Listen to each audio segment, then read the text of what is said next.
Okay, so the other day I was watching a video by John on the Forensic Detailing channel.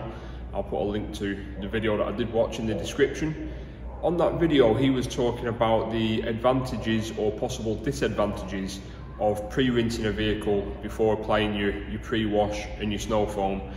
And do you need to do it? Is there an advantage to doing it? Is there actually a disadvantage to doing it because it could potentially water down your pre-wash and your snow foam? So I've always been on the camp of you pre-rinse a vehicle with water before you apply your pre-wash and your snow foam.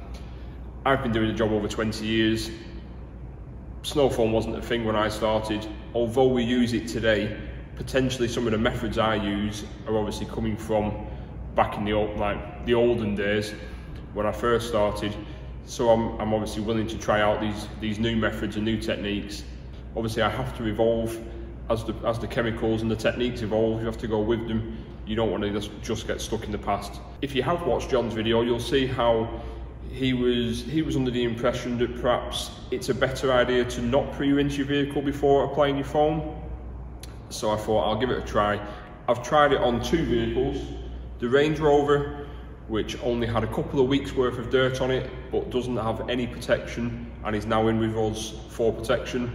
And I tried it on the M2, which has got around 3 to 4 months worth of grime on it. That's been up and down the motorways, up and down country lanes. That's been all over the place and has got a few months, but that has got Geom ceramic coatings on it. So we'll go outside and have a look at what we found and see where we go from there.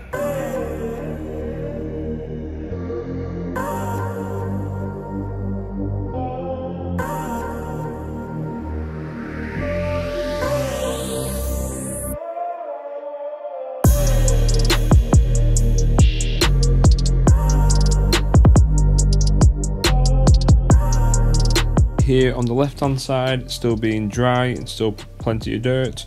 On the right hand side, we have just rinsed it with water and removed quite a substantial amount of dirt already.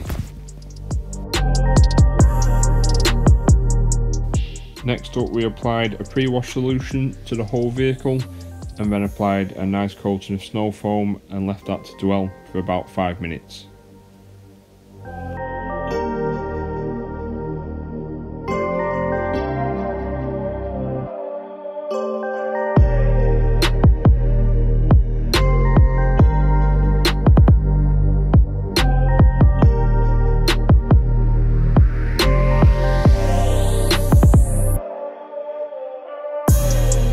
So after we gave the car a thorough rinse over, I had a look over the car and obviously there's still a little bit of dirt on both sides. I can't say really, but there's a distinguishable difference between the left hand side and the right hand side on how much dirt's left on the vehicle. So a little bit inconclusive, I'd say, on this one. We'll try it again on the M2 and see how that one comes out.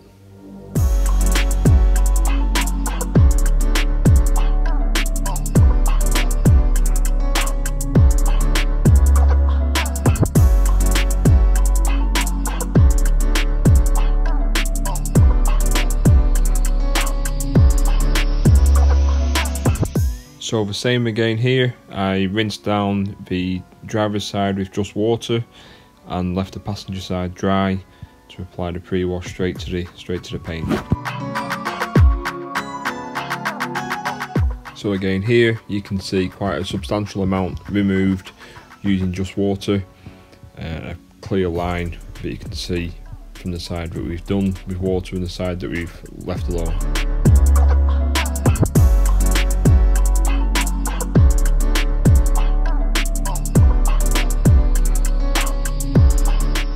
So just like before, I then went around the vehicle, covered the lower halves and the front end, etc.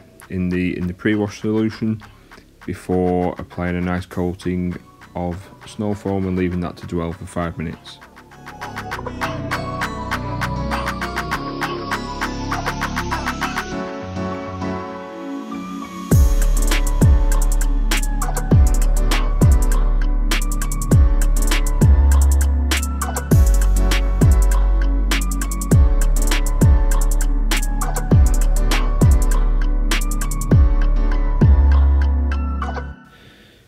So once I rinsed the whole vehicle off, I had a look around it to see what dirt was left. Something quite interesting here that's happened due to the car being coated. Not only does dirt run off easier, but as you can see, so does the pre-wash and the snow foam. So it's made it look a little bit streaky as the pre-wash has ran off the car quicker than it can actually react with the dirt. So looking around it, again, really not much difference between the left and the right hand side.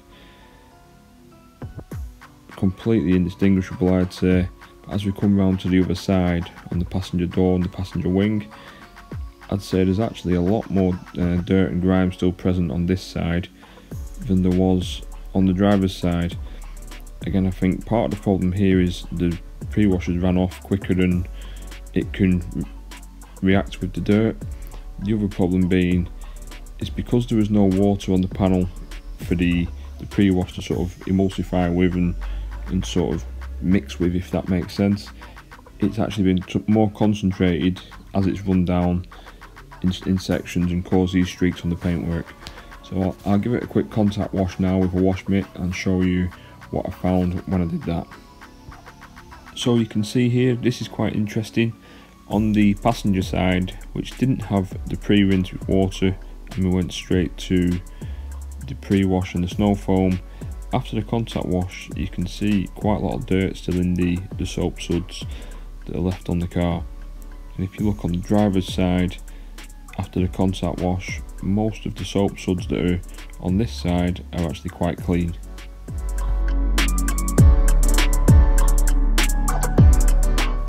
So what would I say in conclusion? It's quite hard to say really. I think depending on the level of dirt and grime on the vehicle, so really it'd be up to the person washing the car to make the decision. I think on, like I proved on the Range Rover, if it's a car that isn't overly dirty, whether it's protected or not, it really doesn't matter if you pre-rinse before applying pre-wash or not. And I think obviously you can save a bit of time, save a bit of water if you do go straight to the wash stage. If you've got a car like the M2, which was considerably dirty, then I think pre-rinsing the vehicle is definitely worth doing. One other reason why I might have got slightly different results than John did on his video is I'm using a hot pressure washer. That obviously helps to break down the grime and the dirt more than a cold pressure washer would.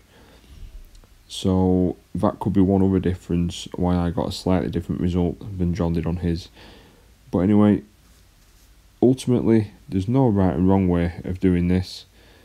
You could save time and energy and water, but you could also leave some dirt on the car. It just depends. If you want to see a more scientific and in-depth way of doing this, go over to the Forensic Detailing channel and check out John's video on there. I'll stick a link in the description of this video, and he goes into much more depth as to why you should or shouldn't do it. Thanks for watching, see you again, bye.